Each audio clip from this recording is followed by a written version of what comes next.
Tudo bem, pessoal? Então, hoje eu trouxe a Júlia aqui, uma grande amiga minha. Eu conheci ela no período que eu trabalhava na academia e eu lembro que na época que eu conheci ela foi em 2015, acredito, né? 2015. Ela não havia passado ainda em medicina, na verdade não, foi 2014, né? Porque 2015 tu passou. Não, foi 2015. 2015? Eu passei em 2016. Então 2015 eu conheci ela na academia e foi fantástico, porque eu lembro que quando ela estava na época do cursinho, ela era uma pessoa, ela tinha um semblante mais para baixo, né? Foi uma época muito difícil na vida dela. E depois quando ela passou, parecia que eu até comentei com ela que parecia que era outra pessoa, né? Outra Júlia. E aí eu fiz questão de trazer ela aqui para compartilhar a história dela, a trajetória dela até a medicina.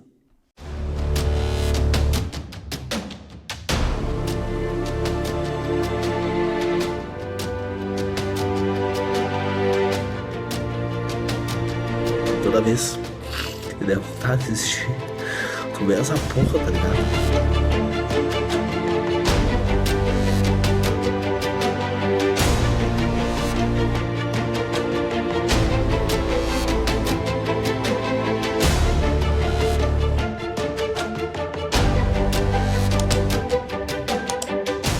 Júlia, então comenta aqui pro pessoal por que tu escolheu medicina? Então, eu escolhi a medicina desde os meus 7 anos. 7 anos. Eu tenho uma mãe que super cuidadosa, formada em biologia. Ah, não sabia dessa. Tua mãe é biologia?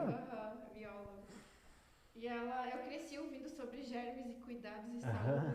E aí ela sempre levava no médico pra cuidar, qualquer coisinha assim. E eu me encantei pelo trabalho do médico, achei ele bonito e queria ser assim quando eu crescesse. Perfeito. Então, Júlia, comenta aqui pro pessoal, gostaria muito que tu comentasse quais foram os principais erros que tu cometeu na tua trajetória até a medicina. Então, o principal erro que eu tive, por falta de conhecimento, é entrar naquele terrorismo que é criado pelo falatório de 90 pessoas por vaga, 60 pessoas por vaga. Eu pensava, eu vou ter que ser toda vez melhor que todas essas pessoas, então eu já me boicotava aí, eu não acreditava. E é bem legal isso, né? Uma coisa que eu trabalho bastante aqui com o pessoal, essa questão da comparação, né? Vocês não podem se comparar com outras pessoas, né? A única pessoa que tu tem que se comparar é contigo mesmo, né? Porque isso é ruim, né, Julia? É cancerígeno, né? Essa comparação, né? Perfeito. E mais algum erro aí que tu cometeu, Julia, que tu gostaria de compartilhar com o pessoal? Então, um outro erro que é engajado nessa questão da comparação era não acreditar em mim, sempre achar que o outro era melhor. Eu não parava para ver a Júlia que chegou e a Júlia que eu estava me transformando como vestibulanda. Eu achava que eu era merecedora só quando eu fosse perfeita, só quando eu fosse melhor que todos os colegas e melhor em tudo. É totalmente uma ilusão, um negócio que gera um estado depressivo, que acho que muitos estudantes vivem isso, Sim. né? Porque se entrega no terrorismo da competição e não é por esse lado aí que a pessoa vai conseguir chegar no... Então veja bem, pessoal, veja bem que interessante isso que tu falou, né? A questão de você acreditar em você, você acreditar que você também tem potencial. E uma coisa que tu falou, Júlia, que é muito interessante, que é tu tem que se comparar com a Júlia que começou no cursinho e a Júlia que tu tá, né? E isso é uma coisa que eu falo muito aqui no canal, que é isso, né? Tu tem que se comparar com a pessoa que tu era ontem, e não com fulano e não com ciclano, né? Porque cada um tem uma história diferente, isso um aí. processo diferente. Perfeito. Cada pessoa tem um processo, cada pessoa tem uma história, né? Nós estávamos conversando aqui antes, né, em relação ao quanto foi difícil para mim. Para mim também foi difícil, mas tu tem a tua história, tu teve a tua dificuldade, eu tive a minha, o fulano teve a história dele, teve a dificuldade dele, né? Isso é bem interessante. E Júlia, tu havia me comentado ali antes, quando nós estávamos conversando, em relação que um dos erros também que tu cometeu não foi seguir um método, uma estratégia, né? Comenta um pouquinho sobre isso. Então, eu lembro que eu sempre fiz cursinho, diferente do Léo, que adotou uma forma mais autodidata. Mais self-study. Para se preparar. Aí, eu acredito não, eu vi mais resultado a partir do momento que eu me entreguei ao método do cursinho, porque os cursinhos têm N métodos. E eu logo que eu ingressei, eu queria fazer do meu jeito, estudar mais a matéria que eu gostava, ou fazer aquilo que eu achava que era melhor. E a partir do momento que eu larguei isso e confiei E seguir uma estratégia, um passo a passo. Estratégia que o cursinho passava, embora eu não gostasse, embora eu discordasse, eu fiz aquilo assim pra ficar de consciência leve.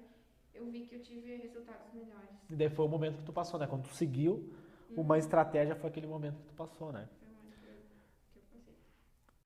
Então, Júlia, outra coisa que eu gostaria muito de perguntar pra você é como que tu fez para lidar com essas adversidades, com comportamentos que tu buscou adotar para lidar com essas adversidades?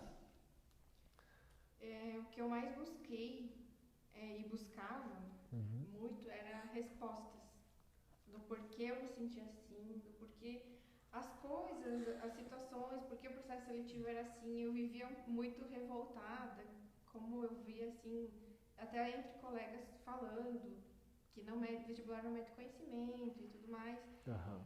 E no meio disso, então, eu cheguei no autoconhecimento, eu cheguei em informações, em conteúdos que eu consumia sobre o processo de cocriação da realidade, sobre energia, bem naquilo que a física quântica trabalha. Mecânica quântica, perfeito. Mecânica quântica trabalha, que é que a gente cria a nossa realidade com os nossos pensamentos, nossos sentimentos. E de que o medo, a comparação é tudo uma ilusão que a gente vive. Sim. Seria basicamente isso aí. Buscar autoconhecimento. Perfeito. E agora, Júlia, eu acabei de lembrar de uma vez que eu conversei contigo na academia, que você falou pra mim que eu deveria pensar, eu deveria imaginar que eu já tinha passado. Porque aí eu ia começar a vibrar nessa frequência, né? E isso, pessoal, a mecânica quântica, ela fala o seguinte, que você cria a sua própria realidade. Então, o que acontece?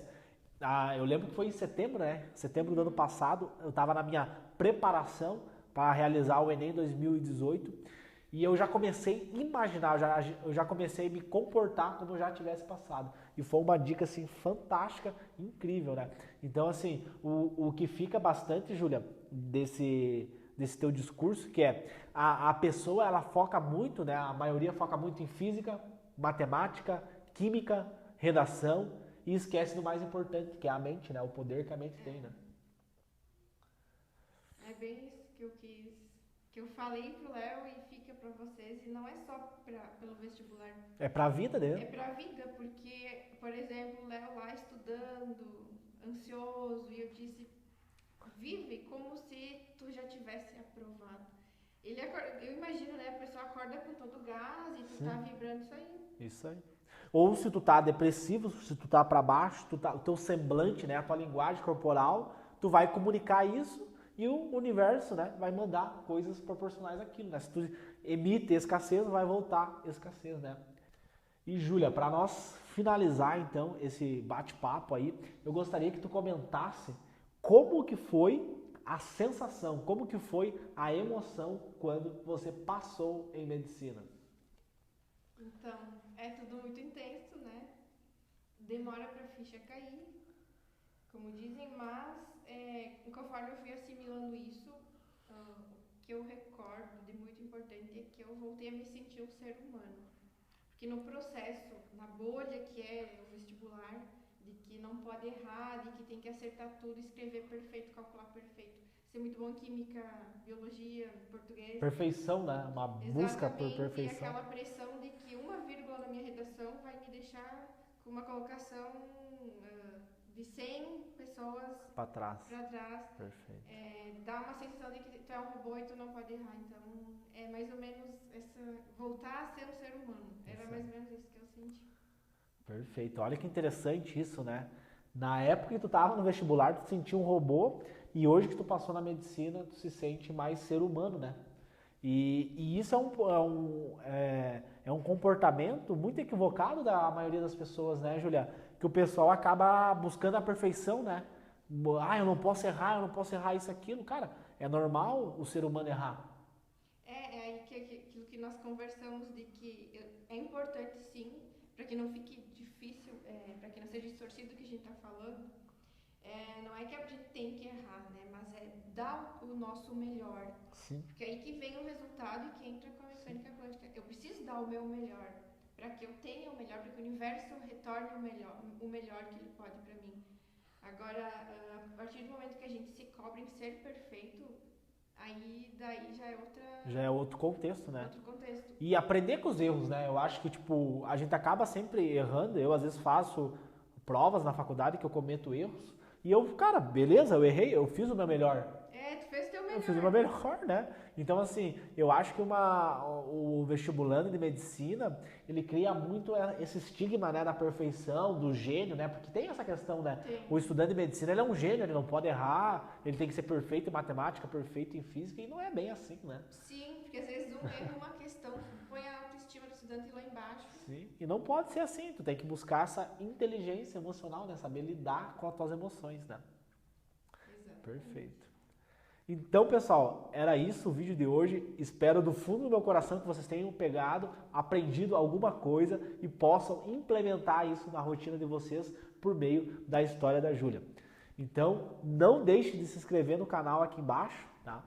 E deixe um comentário para nós saber o que vocês acharam desse vídeo. Tamo junto.